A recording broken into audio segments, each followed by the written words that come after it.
The anime begins with a young girl introducing herself. She recalls that she was once named Alicia, but now she is a young girl with black hair and golden eyes, the only daughter of the noble William family.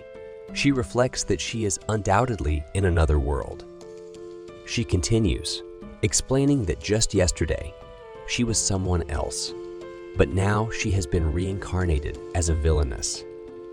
Leaving her room, she greets the maid with a good morning, surprising her. Alicia remarks on how unusual it is for her to wake up early and greet the maid, but from now on, she is determined to become the greatest villain in history.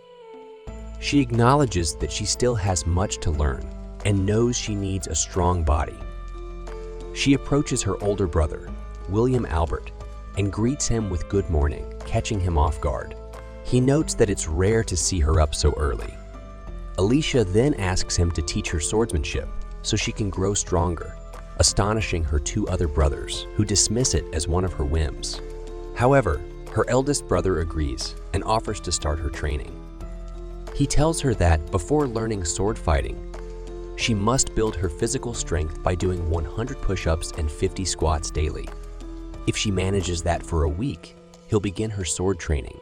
Though her brothers doubt her, Alicia confidently assures them she will succeed. Later in the library, Alicia realizes she needs to learn magic while building her physical strength. The William family is known for excelling in dark magic, which includes elements like darkness, light, water, wind, and fire. However, she struggles to find any magic books, so she decides to learn about plants instead. She recognizes the importance of knowledge beyond magic, like medicinal herbs and edible wild birds. Reflecting on the differences between this world and her previous one, Alicia absorbs all the information from her reading. The next day, Alicia begins her physical training. Though difficult, she remains determined, counting her push-ups and vowing to continue until she is worthy of sword fighting lessons. As the days pass, her strength grows rapidly, and she notices her push-ups become easier. She speculates that this may be due to the new world she inhabits, but welcomes the improvement. Alicia soon masters her exercises, managing hundreds of pull-ups and push-ups. Her progress in both swordsmanship and magic astonishes her. Despite her growth, she wonders why she hasn't yet left an impression as a true villainess. Determined, she confidently greets her older brother and others, who are surprised by her beauty and maturity. Despite her young age of 7, Alicia resolves not to let them see her as just a child. Her brother, recalling her earlier request to learn swordsmanship, reminds her that she had to complete her exercises first. Alicia assures him she has, but he remains skeptical. In a burst of frustration, she grabs his sword, kicks a tree, and slices a falling apple in half with precision. Stunned, her brother agrees to spar with her, finally acknowledging her dedication. After a year of training, Alicia reflects on how monotonous sword practice has been. She continues to hone her skills, motivated by her goal of becoming the greatest villainess. Prince Duke, a frequent visitor to the family, appears fond of her, though Alicia doesn't yet realize why. After a training session, Finn, a light magic user, approaches her, inquiring about her progress. She shares that she's only taking a break from training, but conceals her true ambition. Alicia's older brother, noticing Duke's frequent visits, questions his motives. Duke, though uncertain himself, admits his growing fondness for Alicia, marking the beginning of a new dynamic between them. The scene transitions to a gathering of all the noble families, including Alicia's family. Her father mentions that the village of Luana has become increasingly difficult to inhabit, rendering it nearly unlivable. Duke responds by acknowledging the aid they've already sent, but notes that the people there likely won't appreciate it since the village is populated by criminals. Duke then shifts the conversation, suggesting that the Golden Rose should be their priority, as the kingdom and its people need hope. The others agree, emphasizing that they are one of the 5 great noble families. As they take a break, one of the lords mentions that Finn's son wishes for Lady Alicia to return to their house. Finn's father remarks that he had advised her not to cause trouble. They all note how Alicia has become much more polite after once being selfish and uninterested in others. Alicia's father, Arnold, adds that about a year ago, she started spending most of her time in the library, though he isn't sure why. At that moment, Finn thanks Alicia for attending his tea party, mentioning that they have other guests today, including King Albert, who's expected to arrive shortly. Just as the door opens, all the children from the 5 noble families enter, prompting Alicia to wonder what they're doing there. Finn questions why the king hasn't arrived yet, but they assure him the king will arrive soon. Alicia stumbles upon a map and recalls that in the game she used to play, Alicia was exiled to a foreign land by the end of the story. She wonders if this really is the end, as events seem to be unfolding rapidly. When the king finally arrives, Alicia is curious about his presence. She greets him with a polite "Good day, Your Majesty." The king acknowledges her, telling her to raise her head, and expresses that he has heard much about her and has long wanted to speak with her. This is the reason for his visit. He then poses an unexpected question, asking Alicia what she thinks of the state of their kingdom. Nervously, Alicia wonders why he would ask such a complex question to an 8-year-old. She suspects it may be a test to determine her potential as a great villainess. After a moment of thought, Alicia responds that although the kingdom of Dorcas is a great power, it is not without flaws. While the economy might be strong, the wealth is concentrated in the hands of the nobles, creating growing financial inequality. She points to Luana as an example, where people struggle to afford even basic necessities like bread, and warns that resentment toward the nobles is rising, which could spark a revolution. The king agrees they must improve the economy, but admits he's unsure how. He asks Alicia for her thoughts. Alicia suggests they take advantage of the nearby city of Calvra, which possesses valuable gold mines. When the king mentions that Calvra is ruled by Laval, and they can't simply seize the mines, Alicia clarifies that instead of taking them by force, they should support Calvra's independence. This would allow Dorcas to maintain a friendly, superficial relationship while trading with Calvra, ultimately gaining a trading advantage. The king is impressed by Alicia's cunning plan and recognizes it as a method of profiting through manipulation. As the conversation wraps up, the king expresses his pleasure in having spoken with her. After the king departs with his advisor, the advisor informs him that they have located the Golden Rose. Meanwhile, Alicia sits down to enjoy desserts, overjoyed by the variety of sweets. Duke watches her closely during this moment of indulgence. Later, Duke presents Alicia with a birthday gift and apologizes for its late arrival. Alicia opens the present to find a necklace adorned with a small diamond. She thanks him, vowing to treasure it. As Duke leaves, Alicia reflects that diamonds are more valuable in this world than in her previous one, but wonders why Duke gave her such a gift. The scene then shifts to the king, who is addressing a group of people. He reveals that they have discovered the Golden Rose, a rare flower kept by a jeweler in Castletown after the birth of his daughter. The king explains that this daughter is the Saintess, a figure destined to join the ruler of the kingdom and lead the people to peace. The Golden Rose bloomed for the Saintess, and similarly, a blue rose bloomed for Duke. According to legend, when a special rose blooms, it signals the birth of someone destined to guide the kingdom. The king remarks that tough times lie ahead, but with the Saintess and Duke, the kingdom will prosper under their leadership.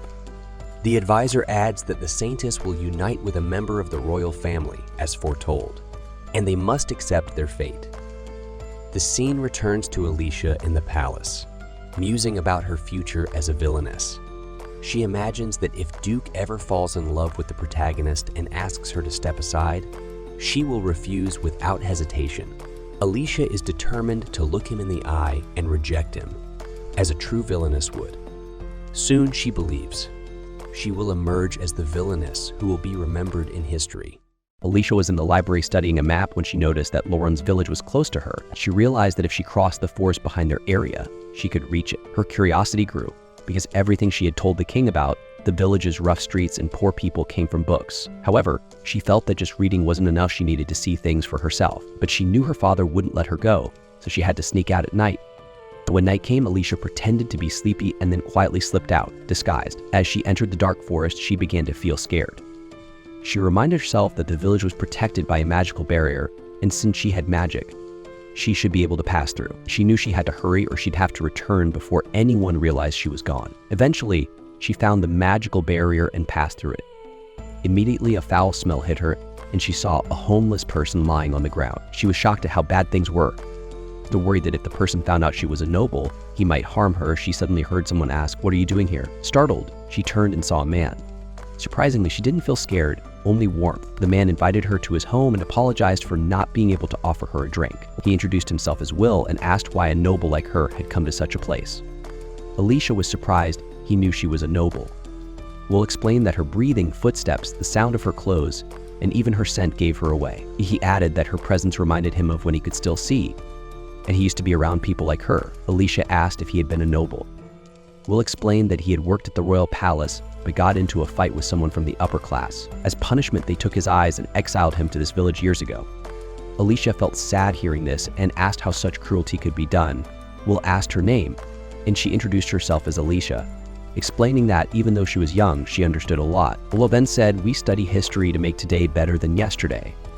He told her that knowledge from books wasn't enough if it wasn't used to improve the future. Alicia was impressed by his wisdom and couldn't believe someone so insightful had been exiled. She asked if he hated nobles. Will admitted he did, but knew one day someone from high society would understand his actions. Alicia shared her dream of becoming the greatest villain in history. Will listened calmly and nodded. When it was time for her to leave, Alicia promised to return, not wanting their relationship to end. She had never met anyone like him before. Will bid her farewell, and she left, determined to visit him again. 2 years passed. Alicia continued her studies and practiced sword fighting. She often visited the village and met with Will. One day, her brothers asked if she wanted to visit the city, and she agreed. Later, she mentioned that her brothers had joined the Magic Academy, where the heroine would also enroll. She believed the heroine would meet the prince and duke, and love would blossom between them. While exploring the city with her brother Juan, Alicia said she wanted to learn horseback riding, something she had long desired. Juan replied that girls shouldn't ride horses and that carriages were safer.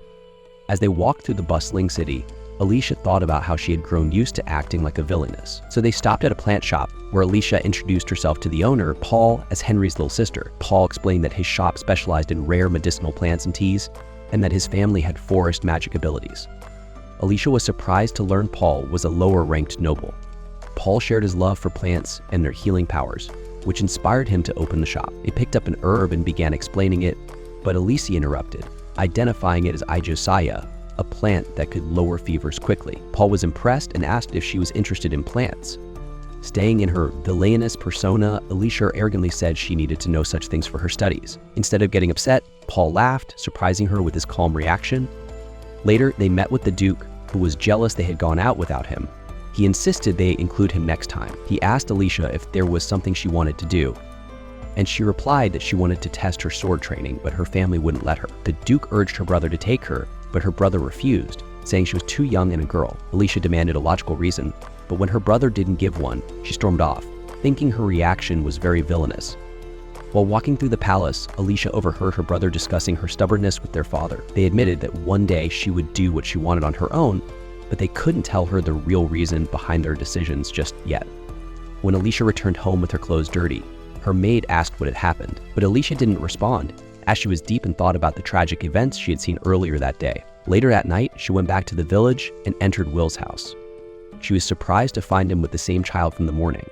She asked how he had saved the child, and Will explained that although he had tried his best, it might not be enough. That the child had a fever and was in critical condition.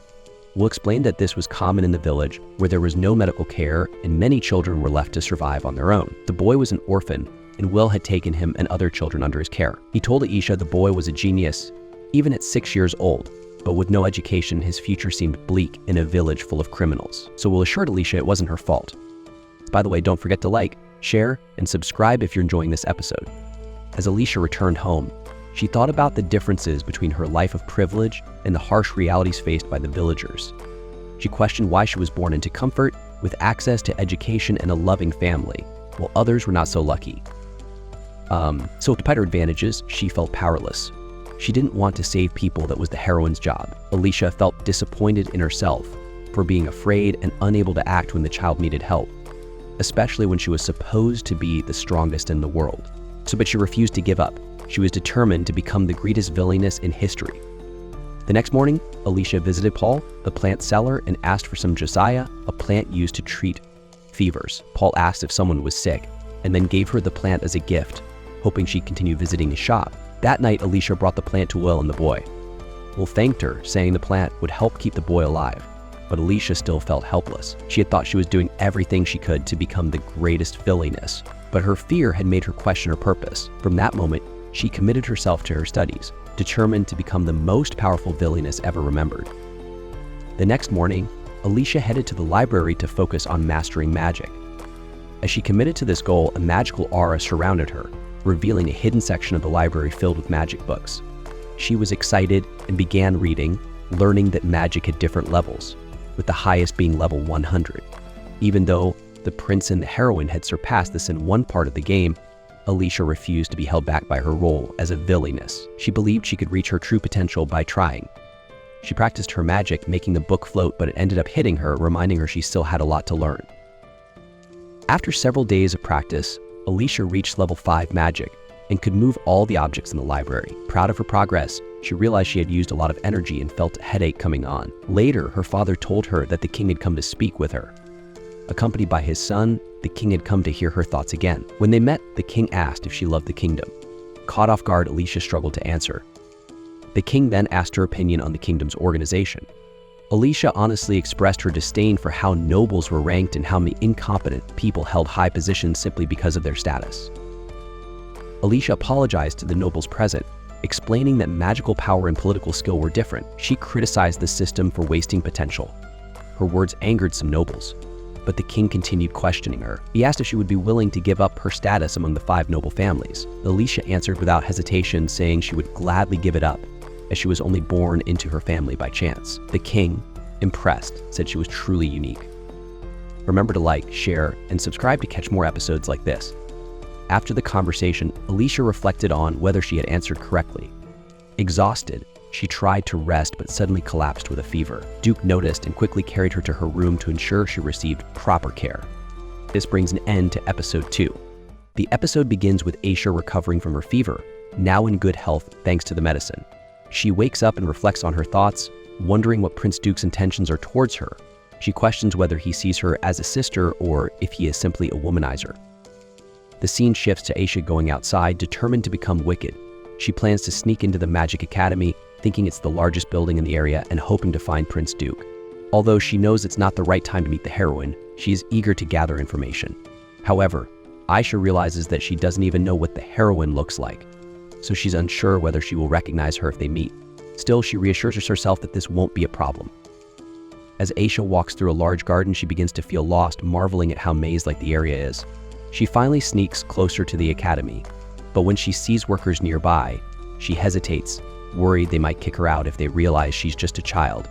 At that moment, a girl approaches her and asks if she's lost.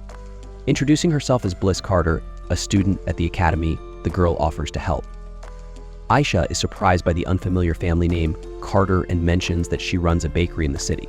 She wonders if Bliss could be the heroine, even though she expected the heroine to be from a more common background. Bliss, in turn, is intrigued by Aisha's appearance and hair color. They introduce themselves and laugh together, with Bliss offering to show Aisha where she needs to go. Aisha is struck by Bliss's angelic smile and kind nature, thinking that everyone must love her. They arrive at the academy, where Bliss mentions finding a lost little girl, but when she turns around, Aisha is gone, hiding nearby.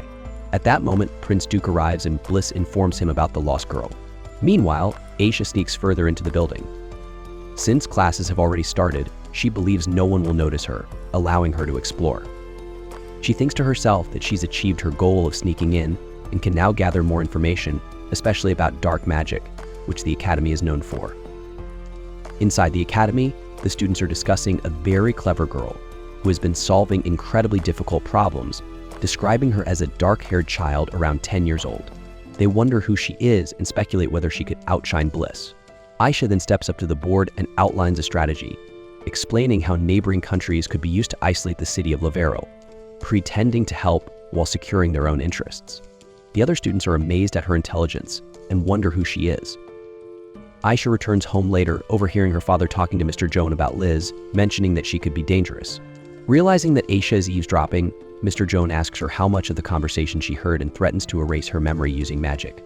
Frightened, Aisha quickly promises not to reveal anything about Liz's supernatural abilities, insisting that Liz doesn't seem like a threat.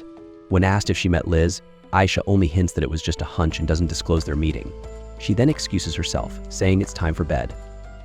In her room, Aisha practices magic and shows remarkable progress in controlling her powers. Her brother enters, telling her that Liz wants to meet with her. Aisha is excited, as she has grown to like Liz. The scene then shifts to a gathering where Aisha is preparing to share her thoughts and ideas. She suddenly recalls a key event in her life, where Prince Duke and Liz grow closer, a relationship that threatens her position as the villainess. She cannot allow this, so she decides to view Liz as her only rival and get closer to both of them. Aisha is furious that a commoner, like Liz, is getting close to Prince Duke. Her pride as the villainess takes over and she resolves to confront Liz, declaring that she is the only one worthy of being with Prince Duke. However, when Liz speaks to Aisha expressing happiness at her efforts and contributions, Aisha becomes frustrated. She feels the need to annoy Liz, so challenges her to perform an elemental magic display on stage. Liz agrees enthusiastically, and everyone present is confident that the performance will be impressive. Aisha became increasingly frustrated when everyone agreed to any suggestion without hesitation. Liz then asked if Aisha would join her on stage for a performance. Aisha declined, explaining that she wasn't a student at the academy. Liz reassured her, saying that it wasn't something she needed to worry about, as they could take care of the details. Despite Liz's encouragement, Aisha refused again, and Duke stepped in, telling Liz not to pressure Aisha, as she clearly didn't want to participate. Liz felt disheartened, thinking she had done something to make Aisha dislike her. Aisha responded, explaining that not everyone gets along and there's no need to force a connection. Liz insisted that if they talked more, they could become close friends. Henry then interrupted, agreeing with Liz, saying that you can't decide you don't get along with someone without getting to know them first. He encouraged Aisha to talk to Liz more. Reluctantly, Aisha agreed to give it a try. Liz began by asking Aisha about her favorite flower. Aisha replied that she liked the lily of the valley because it hides deadly poison behind its beauty. Liz shared that she liked marguerite flowers, then asked Aisha about her favorite sweets. Aisha answered that she liked macarons. Feeling like the questions were dull and unimportant, Aisha used her magic to summon a marguerite flower and handed it to Liz, saying, "It's the perfect flower for a perfect girl like you." Everyone was astonished that Aisha could perform such advanced magic at just 10 years old. Henry quickly told Aisha to return to her room. Aisha felt confused, thinking she had done something wrong but unsure what it was. Later that night, she spoke with Will, telling him she could only perform beginner-level magic. Will was impressed, as most people couldn't use magic until they were 13. He shared a story about someone he knew who was skilled in magic at a young age, but that person had overestimated his abilities and lost control, leading to a disaster. While talking, Gil woke up and Will mentioned that Aisha had brought him medicine. Aisha greeted Gil, but he remained unresponsive. Will apologized, explaining that Gil's personal struggles made him distant. The old man in the room commented on Gil's difficult circumstances, and Aisha thought to herself that she didn't blame him. Aisha recalled Liz's words about marguerite flowers symbolizing honesty and trust, qualities she felt Liz embodied, qualities Aisha believed were the opposite of her own, as she aspired to become a villain. Turning to Gil, Aisha coldly told him that he should die now if he wanted to avoid people forever. She asked if he planned to continue running from everything that frightened him, even suggesting that it might have been better if he hadn't taken the medicine she provided. Gil angrily replied that no one had asked for her help, and Aisha coldly said that by giving him the medicine she had ensured he had no desire to live. She told him that killing him would help her, so he should decide whether to live or die. When Aisha tried to use magic, Gil threw a pillow at her, saying he wouldn't let her kill him. So Aisha replied that as long as he was determined to live, she would stand by his side and help him. She offered to take him with her if he ever wanted to leave. Surprised, Gil asked why she was doing this, and Aisha responded that she was using him, believing he would be useful due to his intelligence. but she reminded him that she was still a villain at heart. Gil's father then remarked that Aisha had a good heart, despite her strange ways. Jill agreed, adding that Aisha wasn't what he expected from a noble. The next day, at the palace, the king's aide discussed Aisha's progress. He mentioned that she had changed a lot and wondered if she could be the saintess. The prince quickly dismissed this, insisting that Liz was the true saintess, as no commoner had ever been able to use all magical elements like she could. However, the aide noted that Aisha was exceptional for being able to use magic at the age of 10.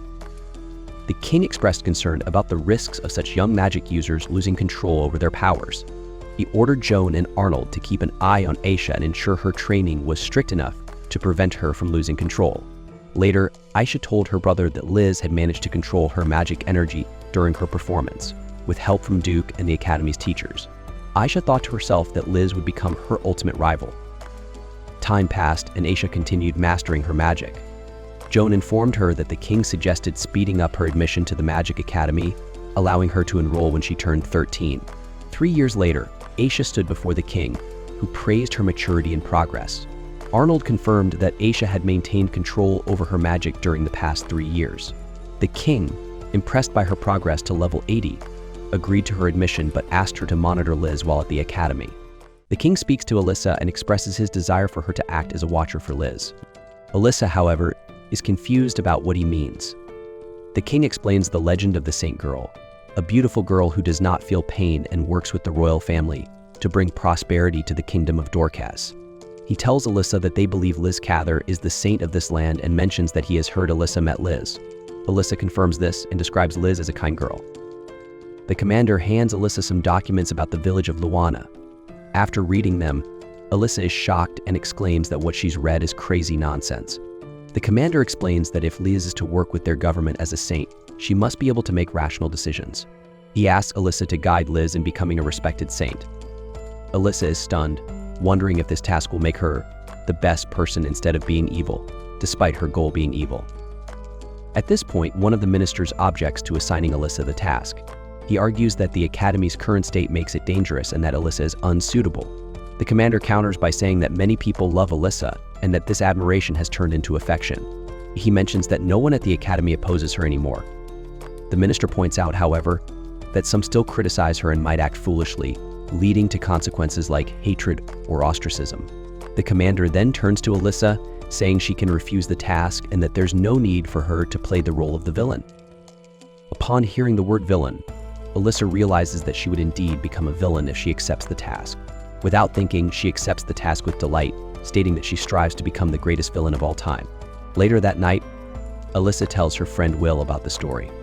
Will asks her what she will gain from this, and she responds that it's for free, adding that she made the king agree to her conditions. She tells Will that they will leave the village, including a boy named Jill, who will accompany her. The scene shifts to the commander meeting with some ministers, discussing Alyssa's conditions. They recall when she mentioned bringing Gil from the village of Luana to the academy. At that moment, the prince and the others are shocked that Alyssa visited that village. She explains that she has been visiting it for years, stunning the man who couldn't contain his emotions. Alyssa tells them that she met Gil when he was 6 years old, after his father had been killed, and Gil himself was about to meet the same fate. She says that by the grace of God, Gil recovered, and she describes him as a talented boy who would be unmatched if given a proper education. The story shifts back to Alyssa and Gil, where she tells him that he will leave the village as her servant.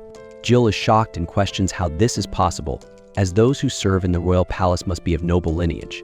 Alyssa responds by telling him not to think about it, and that he is with her from now on. Will comments that no one has ever managed to leave the village before, but Alyssa reassures him that this is just the beginning, and that soon the village will gain attention. She also asks Grandpa Will if he wants to leave, offering to ask the king for help, but Will declines, saying he is a criminal whose fate was sealed the moment he arrived in the village. As Alyssa leaves, someone grabs her by her clothes, and she prepares to draw her sword. However, she finds a girl covered in wounds who pleads for help. Alyssa quickly carries the girl to a nearby place, realizing that many people are watching her. Undeterred, she uses her power to purify water and starts treating the girl. At this point, Jill and Grandpa Will arrive, and Alyssa casts a barrier spell to prevent anyone from seeing them. She begins treating the girl's severe burns, but the cells in the girl's right leg from the knee down are dead. Jill warns that the injury may be too severe to save her, and Grandpa Will adds that the girl may die soon. This motivates Alyssa to use her healing powers to their fullest, healing the girl's body, but the cells in her leg remain dead. Alyssa realizes the leg could threaten the girl's life, so she draws her sword and amputates the leg. When the girl wakes up and asks where her leg is, Alyssa explains that she had to remove it to save her life and advises her to be grateful. The girl introduces herself as Rebecca, and Alyssa tells her that she will become her personal tomb. Afterward, Alyssa removes the barrier and informs the villagers of what she has done. If you're enjoying it, don't forget to like, share, and subscribe to our channel for more anime recaps. Things continue as Alyssa asks Rebecca to gather the opinions of the villagers because she holds an important position.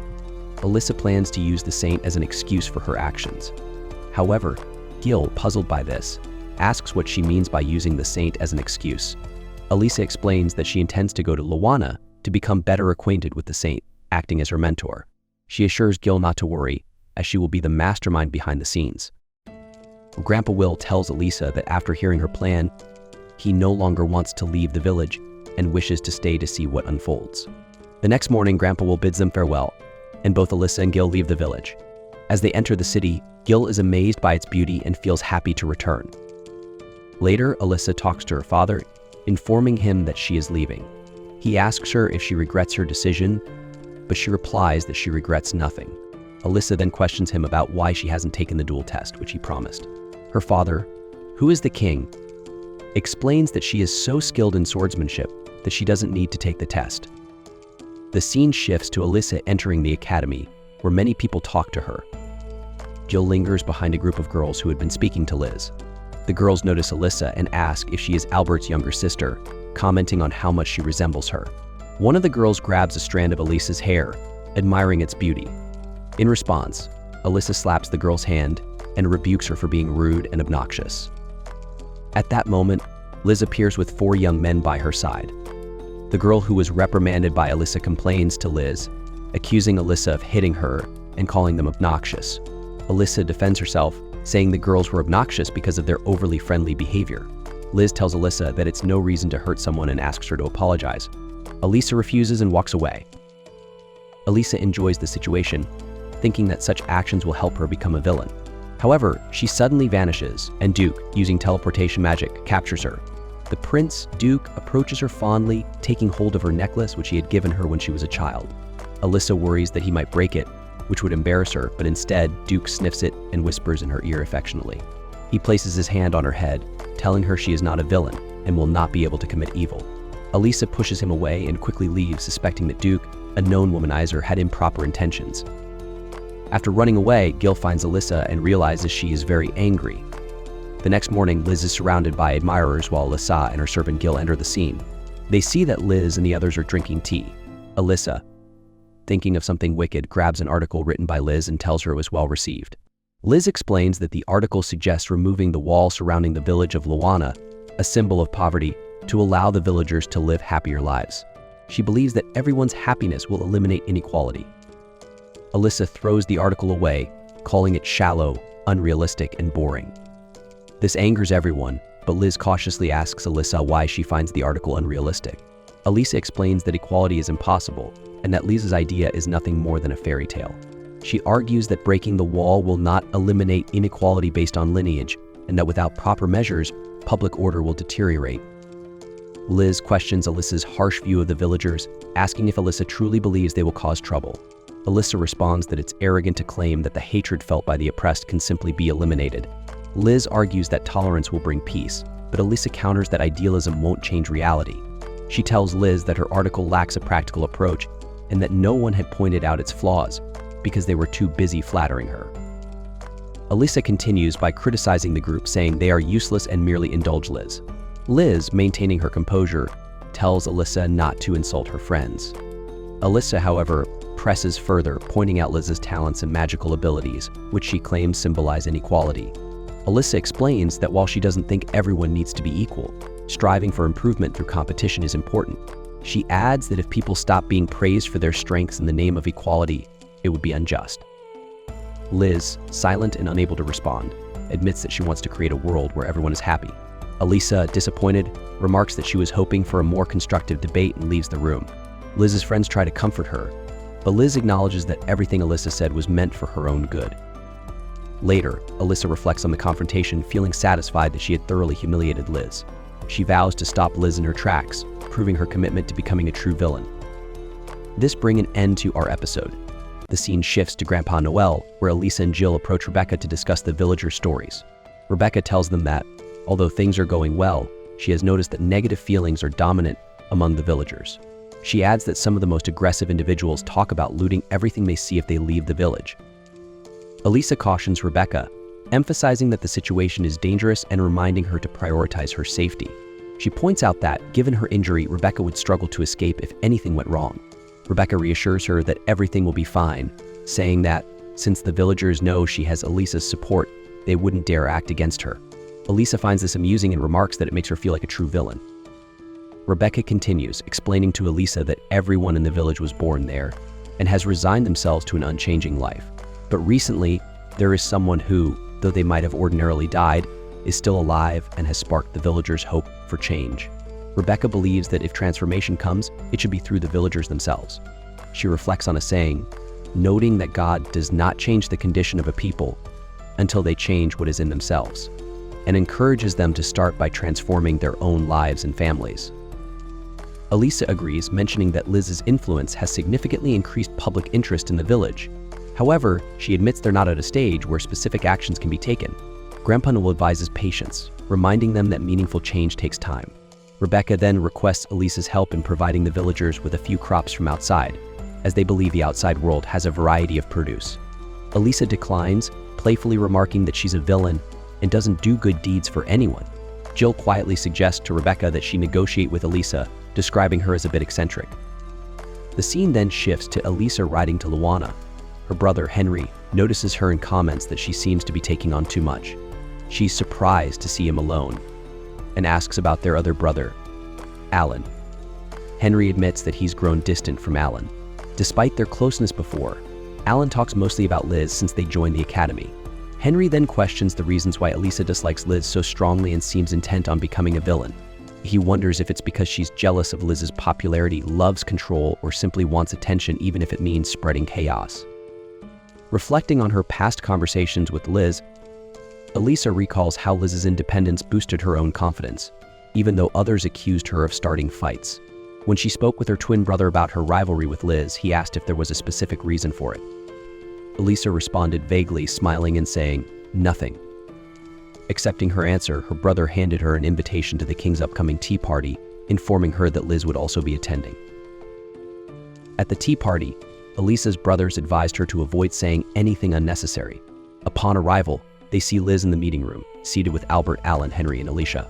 Alicia warmly welcomes Liz, but Vin notes that he can't quite tell if Liz and Alicia are friends or rivals. Just then, the king enters, thanking everyone for their loyalty to the Duke and inviting them to enjoy the refreshments. Liz expresses gratitude, and Alicia, feeling envious, notes Liz's proximity to the king. She resolves to excel in the Saintess test, feeling that achieving the true ending is crucial for her future. However, she has always struggled with the complex answers expected of the ideal heroine, which makes it challenging. During the party, Liz comments to the king that events are unfolding as they did in the game, noting that many characters present are the same ones who could have been defeated. Alicia observes that the game events seem to reflect real life, as her relationships with her brothers feel tense, much like in the game. Henry behaves somewhat differently, while Jill and Eric appear to harbor dislike toward her. Vin and Curtis remain polite yet distant with both Liz and Alicia, as if adhering to the game's storyline. However, the Duke behaves unusually, giving the heroine a warm smile instead of his typical reserved demeanor. The king speaks to Alicia, asking if she remembers her prediction about Doran's economic challenges from 3 years ago, when she had first infiltrated the academy. Alicia realizes that the king is aware of her past analysis, where she had accurately predicted Doran's economic troubles. He praises her foresight, surprised at her insight from years ago. Liz, feeling concerned, asks if Doran is now bankrupt, since their economic measures appeared to be effective. Alicia explains that while Doran's production and purchasing power were out of balance, the measures implemented 4 years ago were only temporary fixes, as Liz had suggested. She points out that anyone could have foreseen Doran reaching a breaking point 3 years ago, and relying solely on short-term solutions without considering future implications is one of Liz's weaknesses. Alicia emphasizes that Doran's potential collapse cannot be ignored. Liz proposes an alliance with Doran, insisting that sincerity is essential in helping them. Alicia challenges this, arguing that if sincerity were enough, Doran wouldn't be facing bankruptcy in the first place. The scene opens with Jill feeling annoyed at Alicia's tone, perceiving that she constantly contradicts Liz. Alicia ignores Jill's reaction, continuing to argue that Doran's weakened state makes it a prime candidate for dependency, hinting at invasion. She points out that their kingdom's main concern should not be the small state of Doran, but rather Laval, a larger nation with a complicated relationship with them. Alicia argues that occupying Doran could be risky if it leads to Laval seizing the opportunity to act against them. Eric agrees, mentioning that his father has spoken of rising tensions near their borders with Laval. Liz then asks Alicia about the sentiments of the people of Doran. Alicia advises that wishing for the happiness of a neighboring country is naive if it puts their own at risk. If Liz truly wants to help, she should focus on aiding Doran in building an internal economic recovery. She suggests that Doran could improve its economy by marketing its local specialties. Liz reflects that Doran is known for its potatoes, although they differ from those in their own country and face low demand abroad. She suggests they modify these products to increase their appeal and raise profits if they are produced in larger quantities.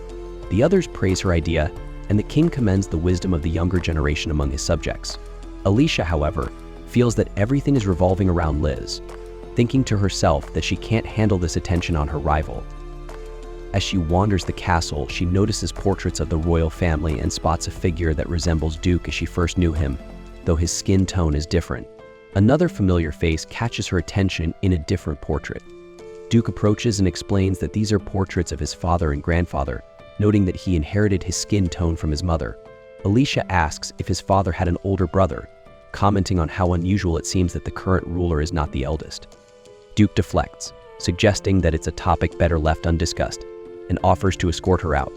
Alicia then asks if he prefers spending time with Liz, adding that he might be watching her to prevent any trouble. Duke denies this, clarifying that she's just lost in directing her to the exit. Alicia finds Duke's smile unusually sincere, different from the game's depiction where he only smiled at the heroine. The next morning, the scene shifts to Alicia in training. Jill watches her, commenting that he doesn't understand how she manages to train so diligently every morning. Henry approaches, asking Jill if he's originally from Luana, as his attachment to Luana seemed evident at the Garden of Flowers. Henry points out that Jill appears afraid of everyone except for Allie, remarking that she's becoming his weakness. He warns Jill to hide his emotions if he wishes to remain close to her, adding that his sister Ina despises Allie, and someone capable needs to be around to keep her in check. Alicia joins the conversation, claiming that she doesn't hate Liz and that her dream is to become a villain, so she has no interest in disrupting Liz's life. Henry laughs, joking that he had no idea his sister had such a sense of humor, and tells her that Liz would make an ideal target if she truly wanted to get in someone's way. He remarks that Liz would be the heroine if this were a fantasy, with her charm and special qualities. Jill speculates that there could be something magical about Alicia, observing how she seems to turn every situation in her favor. Henry dismisses the idea, explaining that while there is magic that can influence others' minds temporarily, it's impossible to maintain such control over time. Alicia admits she's unfamiliar with all forms of magic, but wonders if there could be a spell that allows such influence. As they continue, Alicia ponders to herself, admitting she's unsure if Liz is truly manipulative. Liz's innocent, surface-level personality perfectly matches her portrayal as the game's heroine. She reflects that she herself differs significantly from her game character, who revealed Liz's lack of talent to expose her and have her expelled. Wanting to be a formidable villain, Alicia refined her powers and feels stronger. In the game, Henry and Alan were always together, Duke was devoted to the heroine, and Luana was mentioned only in passing. Suddenly, Jill grabs her arm, urging her to run. Before she can react, someone strikes her from behind. Alicia awakens in a dim, dusty storage room, bound and unable to move. She's shocked. Villains were never kidnapped in the game. She then sees Jill, badly injured, and feels heartbroken seeing his condition. She looks at her captors with fierce anger. As Alicia realized that Jill had been unexpectedly captured, she knew this was a twist that had never happened in the game. Bravely, she tried using magic to escape, but her captors had placed a collar on her, blocking her powers and leaving her vulnerable. Seeing her defenseless, the thugs used threats to intimidate her. Alicia, now at a clear disadvantage, struggled as the thieves, seeing she held no ransom value, decided to end her life. In a moment of fierce determination, She managed to knock one of them out, buying a second to urge Jill to escape. However, escape wasn't possible. Jill had a broken leg, leaving Alicia to question why all of this was happening, as there had been no kidnappings in the game's storyline. Refusing to surrender, Alicia crawled to a nearby shelf, freeing herself and grabbing a weapon. With this new advantage, she took down her attackers, leaving their leader to decide whether to run or face her. Just as he swung his sword to strike, Alicia skillfully blocked with her knives, forcing him to flee. But he wasn't quick enough. Alicia was having a surprisingly good day. She caught him, prepared to end it, only to be interrupted by a strange spell from Lise, who mistakenly thought Alicia was attacking an innocent. Alicia tried to explain who the real threat was, but her opponent used the distraction to draw another knife, nearly costing her life. Thankfully, a nearby prince stepped in, taking the blow for her and swiftly knocking out the thug. Guards arrived moments later to arrest the criminals. Though Duke was injured, he brushed off his wounds as mere scratches. As Alicia recounted the incident, Henry tended to Jill, bringing calm to the scene. Duke, seeing Alicia shaken, announced he was taking a break. This marked the end of the video with a reminder to viewers to subscribe. Despite Jill's insistence that the thugs were the aggressors, her brother questioned if there hadn't been a way to handle things without violence. Frustrated, Alicia asked if he truly refrained from defending his loved ones if they were in danger. He admitted he would act, leaving Alicia feeling as if she didn't know him anymore. Lise continued arguing that violence was never the answer, which Alicia found absurd after nearly losing her life. Lise reassured her, claiming that nothing would have happened if she just had faith. Alicia doubted, wondering what kind of hero the game expected her to be. Just as Lise credited Duke's intervention to her faith, a chill filled the air as His Majesty himself intervened. He firmly stated that faith had nothing to do with it and supported Alicia's bravery. He praised her courage, adding that without her, Jill might not have survived, dismissing Lisa's ideas as too idealistic for their reality. Curtis arrived to heal Alicia's injuries, lifting her spirits, though she had lost a tooth in the struggle. Much to Duke's internal annoyance, Lise offered to help, but the prince rejected her, leaving her to reflect on her misunderstandings. Alicia partly understood Lisa's reluctance toward violence, but challenged her, asking why it was so hard for her to look people in the eyes when speaking. Idealism was easy, Alicia thought, for those who lived sheltered lives. Her friends, noticing her frustration, called her over in support.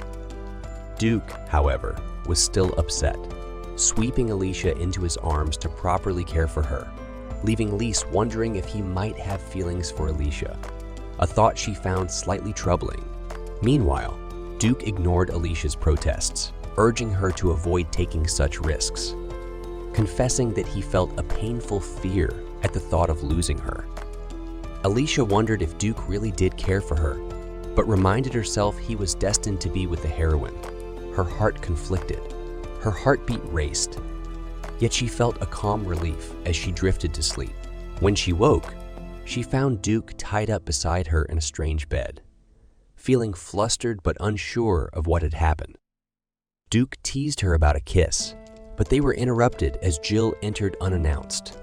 Startled, Alicia pushed Duke off the bed, leaving him on the floor. Henry, who didn't oppose a relationship between his sister and Duke, reminded him to keep it respectful. Duke insisted nothing improper had occurred, though Jill questioned his missing shirt. Time passed, and Jill shared that, thanks to Henry's magic, his leg had healed completely. Meanwhile, they noticed Alicia's missing tooth from the earlier fight. Jill wanted to keep it as a keepsake, cherishing it as a reminder of the day's events. Alicia reassured him he'd been helpful, but Jill still felt guilty for not being able to protect her. Henry and Duke praised Jill for his loyalty and spirit, while Jill kept the tooth, a symbol of their eventful day.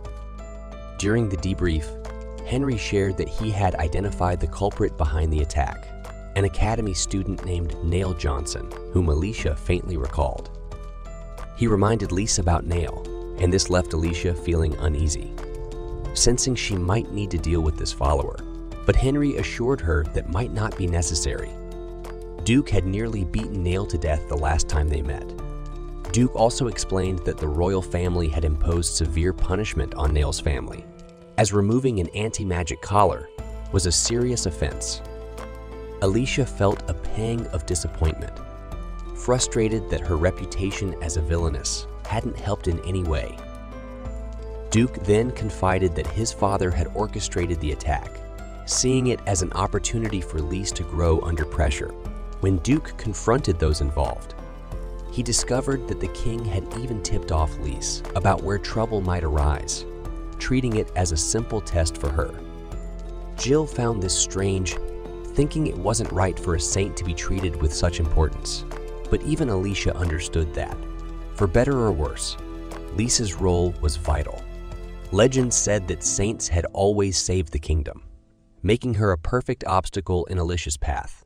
Feeling uneasy, Duke apologized to Alicia, explaining that his father was so obsessed with the prophecy that he would go to any length to see it fulfilled. Jill then asked if Duke planned to marry Lise, since the prophecy foretold the prince would be betrothed to the saint. Though Alicia knew this, and since Duke cared for her, she understood he was bound to a greater fate. But Duke surprised her by dismissing fate, declaring that he alone would decide his true happy ending.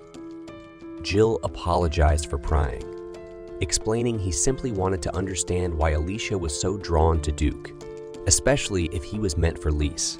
When Jill asked if his boldness toward royalty might cause trouble, Duke reassured him that status didn't matter. What mattered was that both he and Jill wanted to protect Alicia. Back in the library, Alicia thought about how to become stronger to prevent incidents like today's. She tried creating a spell above level 80, but it proved extremely challenging. Jill, watching nearby, told her she didn't need to push herself so hard. But Alicia, as a villainess, refused to settle for less than her full potential. Jill teased that she could make things easier by marrying the prince, but Alicia brushed him off, determined to earn her own achievements. Just then, a servant informed Alicia that her father wanted to speak with her. He told her that her role in guarding Lise had ended, though Alicia wished to continue. Her father, deeply concerned for her safety after she nearly lost her life, reminded her that she was only 13 and it might be best to wait 2 more years before taking on such risks again. Determined, Alicia pleaded for one last chance, insisting that her mistake was minor and she could protect herself with her magic. But her father reminded her that Lisa's elemental skills were all over level 80. Seeing that Alicia wouldn't back down, he proposed a challenge. If she could raise her magic level to 90, she could continue her duties. Seeing this as a challenge she couldn't ignore, Alicia accepted and immediately set off to a secluded house to focus on her training. With intense dedication, she aimed to reach level 90 as quickly as possible and secure her place at the Magical Academy. Alicia had spent a full month locked away in the annex, completely devoted to her studies. Each day, a maid would bring her meals but could only leave them at the edge of the magical barrier that surrounded the annex. The food had to be infused with magic for it to pass through the barrier. Alicia was resolute in her commitment to remain undisturbed, refusing any interruptions to her intense training. The maid often felt a tinge of sadness for Alicia, imagining she might be struggling in isolation. Jill, however, reminded her that feeling sentimental would not help the situation. Jill, a humble and well-liked young boy, lived modestly despite being permitted to eat the same meals as Alicia. Having grown up in poverty, he considered even the simplest meals a luxury. The servants, touched by his background, frequently shared their portions with him. Jill felt deeply fortunate to have been chosen from Luana village to serve Alicia and worked tirelessly to meet her expectations. Eager to improve himself, Jill spent hours in the library, immersing himself in studies. One day, Lord Williams visited him and gifted him a magical potion that would allow Jill to return to Luana whenever needed. The Lord expressed his gratitude for Jill's dedication and assistance to Alicia. Jill was taken aback to hear Lord Williams speak so warmly, as he had always thought of him as stern, especially after his decision to lock Alicia in the annex for her training. Even Lord Williams's wife had criticized him, describing the goal of level 90 he set for Alicia as borderline child abuse. Lord Williams admitted he had never expected Alicia to take her training so seriously. He had set the goal impossibly high, hoping she would abandon her dream of becoming the Saint's Watcher. Instead, it had only fueled her determination. Jill reassured Lord Williams, telling him that Alicia was strong and fully capable of reaching her goals. He encouraged the Lord to have more faith in her abilities. Nevertheless, Lord Williams remained concerned about Alicia's association with Liz Cather. He believed this connection posed a threat to his daughter. He had witnessed how his eldest son, Albert, had changed after meeting Liz and doubted Albert's suitability as the family's heir. After an attack on Alicia, the king himself visited Lord Williams and gave him permission to relieve her of her duties as the Watcher. However, the king subtly hinted that he still wanted Alicia to continue her work. Jill harbored skepticism about Liz and the legend of the saint, questioning whether people truly believed she could save the kingdom. Lord Williams admitted that the idea of saving the kingdom was vague, but acknowledged Liz's extraordinary magical abilities. He believed Liz's talents made her invaluable and expected her to serve the kingdom once she graduated. Alicia, too, was destined for the same path. The kingdom could not ignore individuals with exceptional gifts like theirs. Lord Williams confessed his inner conflict. As a father, he wanted to protect Alicia, but as the head of a noble family, his responsibility was to use her talents for the kingdom's benefit. Jill, however, understood that Alicia would never allow herself to be treated as a tool. She had often criticized the nobles for depending on a young girl while neglecting the potential of those without magic. Alicia's goal was to train Jill into someone she could trust and rely on. Jill resolved to remain by her side, no matter what. Back in Lawana village, Rebecca, Will, and the children were thriving, thanks to the crops Alicia had helped them cultivate. When a thief attempted to steal from the fields, Nate intervened and stopped him. Despite Alicia's contributions, Nate remained suspicious of her intentions, accusing her of helping the village out of selfishness. Rebecca disagreed, arguing that Alicia's efforts had gone beyond mere handouts. Alicia had taught the villagers how to grow their own food, fostering self-reliance and independence. Meanwhile, in the king's office, Duke listened as his father, the king, expressed frustration over Lawana's history. The village had long been used to isolate people with magic, subjecting them to unjust treatment. Liz had written an essay exposing the humanitarian crisis, which had garnered public sympathy. Building on Liz's ideas, Alicia had proposed detailed plans to reform the village, including better utilization of land and mana resources. The king tasked Duke with leading these reforms, trusting in his son's intellect and capabilities. Duke accepted the challenge, understanding that his father was already burdened with many responsibilities. 6 months after Alicia began her isolation, the annex lit up with sparks of dark magic. Henry visited to observe her progress. Jill remembered a conversation with Alicia where she admitted she would never be able to surpass Liz Cather, no matter how hard she worked. Despite this, Alicia remained steadfast in her determination to grow stronger. She believed that even if hard work was not always rewarded, the effort itself was what mattered most.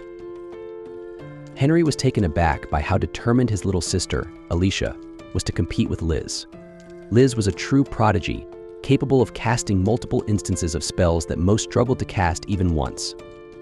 Despite this, Henry believed Alicia could eventually match her. At school, Duke felt disheartened, knowing Alicia still had not returned. The students whispered among themselves, speculating that Duke must be miserable because he hated Alicia and feared her return to the academy. Hearing their comments, Henry shot them a glare. Duke was frustrated that the other students failed to understand Alicia, yet felt entitled to gossip about her. If they had continued, he would have seen to it that they were expelled. Curtis arrived, playfully urging Duke not to look so intimidating, as their school life should be cheerful and harmonious. Henry expressed his frustration about the rumors surrounding Alicia, explaining that no matter how hard he tried to defend her, no one believed him. Instead, they dismissed his efforts as those of a kind brother covering for her. Curtis mentioned a particularly persistent rumor that Alicia had visited Duke at night. This saddened Duke, who reflected that if he had known the rumors would escalate from him staying overnight to care for her, he might have orchestrated an undeniable resolution to silence them. Liz then appeared, noticing Duke's gloomy mood. She suggested that some tea and pastries might cheer him up.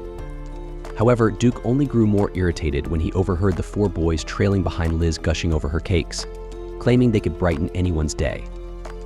Meanwhile, some girls nearby commented on how wonderful Duke and Liz looked together and suggested that Liz's presence helped Duke forget Alicia's troublesome nature. Duke's frustration mounted. Liz offered him a cake she had lovingly made, but he brushed her off, saying he wasn't in the mood, and left. Eric reassured Liz not to take it personally, while Albert remarked that Duke might be tense because of his foolish sister. Liz remained unbothered, confident she could bring Duke's smile back, which delighted her admirers. As Duke walked away, he overheard more students speaking poorly of Alicia, which prompted another icy glare. Finn, noticing Duke's agitation, urged him to keep moving and playfully commented on how fascinating the situation had become. Finn pointed out the irony of the girls' behavior. They used to bully Liz mercilessly, yet now they idolized her, claiming to adore her. Duke offered no response and continued walking. Curtis thanked Finn for helping to de-escalate the tension, admitting he was struggling to keep the student council running smoothly. Finn, however, seemed to enjoy watching the drama unfold. By the water fountain, Duke approached a mysterious pink-haired girl named Mel and asked her to investigate Liz, suspecting there was some underlying cause for why everyone suddenly adored her. 2 years passed. Henry handed Jill some sweets, explaining that they were good for brain function. Alicia, however, always preferred macarons as her treat of choice. During this time, there was less than a year left before Liz Cather's graduation, and Henry assumed Alicia would have completed their father's challenge much sooner. On Alicia's 15th birthday, her father tried to speak with her about returning to the academy. However, she dismissed him, explaining that she was finally making progress in her training. Later, a maid informed everyone that Alicia had completed her training. Jill rushed to the annex and found the magical barrier gone. Inside, he discovered Alicia, who was surprised to see how much taller he had grown in her absence. Alicia was at home when Jill arrived, and Alicia commented on how much he had changed. She can barely recognize him. Awkwardly, Jill admitted it had been a long time and struggled to express himself. Alicia gently placed a hand on his shoulder and suggested they head to Luana Village. Jill agreed, and the two set off together.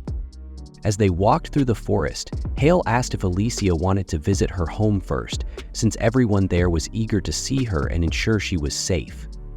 Alicia insisted on going straight to Luana's village, explaining she hadn't been there in years and had already learned what she needed to know. Hale reassured her that the village was stable and safe, though he couldn't help but wonder about her urgency. When they arrived, Alicia was amazed at how much the village had changed. She couldn't believe it was the same Luana she remembered. The once quiet village was now thriving thanks to the hard-working efforts of the villagers led by Rebecca.